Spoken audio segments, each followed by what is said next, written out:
Assalamualaikum warahmatullahi wabarakatuh. Kami akan mempresentasikan mengenai penelitian analisis kualitas air sungai Oyo di wilayah Gunung Kidul. Sebelumnya, izinkan saya memperkenalkan anggota dari kelompok kami. Yang pertama ada Muhammad Al-Fitro, lalu Novi Anjani, kemudian Nur Anissa Nadira, dan saya Pramita Dewi. Untuk bagian rumusan masalah, yang pertama terdapat bagaimana kualitas air sungai Oyo yang mengalir di Kabupaten Gunung Kidul. Yang kedua, apa saja yang menjadi penyebab pencemaran air yang terjadi di daerah aliran sungai Oyo. Selanjutnya, Latar belakang dilakukannya analisis kualitas air Sungai Oyo di wilayah Gunung Kidul yaitu Gunung Kidul merupakan kabupaten di Provinsi Daerah Istimewa Yogyakarta yang memiliki banyak kawasan karst sebagai salah satu sumber air tanah di wilayah tersebut. Kawasan karst memiliki lapisan akuifer atau air tanah yang terbukti telah menyediakan air minum untuk 10% populasi dunia.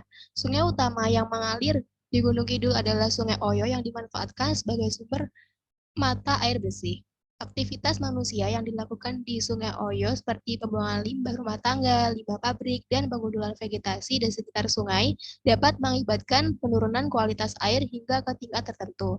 Air sebagai sumber daya utama yang digunakan setiap hari perlu dikelola dengan baik supaya dapat digunakan dengan aman. Penelitian ini dilakukan untuk menganalisis kualitas air yang terdapat di Sungai Oyo yang mengalir di Kabupaten Gunung Kidul menggunakan algoritma Total Suspended Solids untuk mengetahui partikel tersuspensi dalam air sebagai parameter kualitas air menggunakan citra penginderaan jauh dan menggunakan parameter kualitas air seperti fisika, kimia, mikrobiologi, dan dalam pengambilan sampel di lapangan. Next. untuk tujuannya yaitu yang pertama, menganalisis kualitas air sungai Oyo yang mengalir di Kabupaten Gunung Kidul. Yang kedua, yaitu mengetahui penyebab pencemaran air yang terjadi di daerah aliran sungai Oyo. Yang menjadi manfaat dari penelitian ini yaitu hasil penelitian diharapkan dapat memberikan kontribusi ilmiah dan menjadi masukan bagi pihak ataupun instansi yang berwenang untuk mengatasi masalah kualitas air di daerah penelitian. Untuk yang kedua yaitu data hasil analisis sungai Oyo diharapkan dapat menjadi bahan kajian evaluasi pengolahan air di wilayah Kabupaten Gunung Kidul.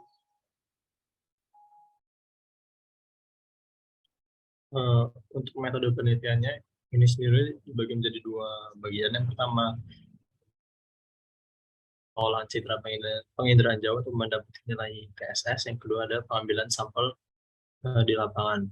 Untuk pengolahan citranya sendiri itu menggunakan bahan citra Lansa 8 dan diolah menggunakan software NV. Yang pertama itu adalah pemotongan citra, yang kedua koreksi atmosferik, selanjutnya koreksi radiometrik, selanjutnya penerapan algoritma TSS. Kemudian dari pengambilan sampel di lapangan, dilakukan proses pengolahan sampel mendapatkan nilai parameter terhadap kualitas air. Dari kedua data tersebut di overlay dan menghasilkan output peta sebaran TSS dan juga kualitas air. Untuk alat dan bahannya sendiri, yang pertama itu ada lunak NV, yang kedua ada citra Lansa 8 wilayah Kabupaten Gunung Kidul. Selanjutnya ada sampel air dari Sungai Oyo. Selanjutnya mengenai landasan teori dari penelitian ini yaitu pemanfaatan penginderaan jauh untuk menganalisis kualitas air di Sungai Oyo yang mengalir di Kabupaten Gunung Kidul dilakukan dengan menggunakan citra laser 8. Metodenya diawali dengan melakukan koreksi citra yaitu koreksi atmosferik dan koreksi radiometrik. Koreksi atmosferik dilakukan untuk menghilangkan kesalahan akibat pengaruh atmosfer, sedangkan koreksi radiometrik digunakan untuk memperbaiki kualitas citra akibat kesalahan pantulan permukaan dan kelengkungan bumi. Proses selanjutnya adalah melakukan ekstraksi nilai Total Suspended Solid atau TSS untuk mengetahui kondisi perairan di Sungai Oyo dengan menggunakan citra yang telah dikoreksi pada tahap sebelumnya dan sampel air Sungai Oyo yang didapatkan dari survei lapangan. TSS adalah residu dari sedimentasi di dasar sungai yang umumnya berisi material seperti bakteri, tanah liat, jamur, lumpur, ganggang, sulfida, dan logam. Nilai dari TSS itulah yang akan digunakan sebagai parameter utama dalam mengkaji analisis kualitas air yang terdapat di Sungai Oyo. Semakin banyak TSS yang terkandung di dalam air, maka semakin rendah pula kualitas air di perairan tersebut.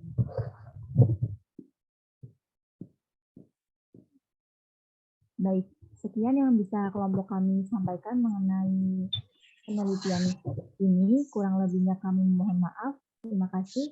Wassalamualaikum warahmatullahi wabarakatuh.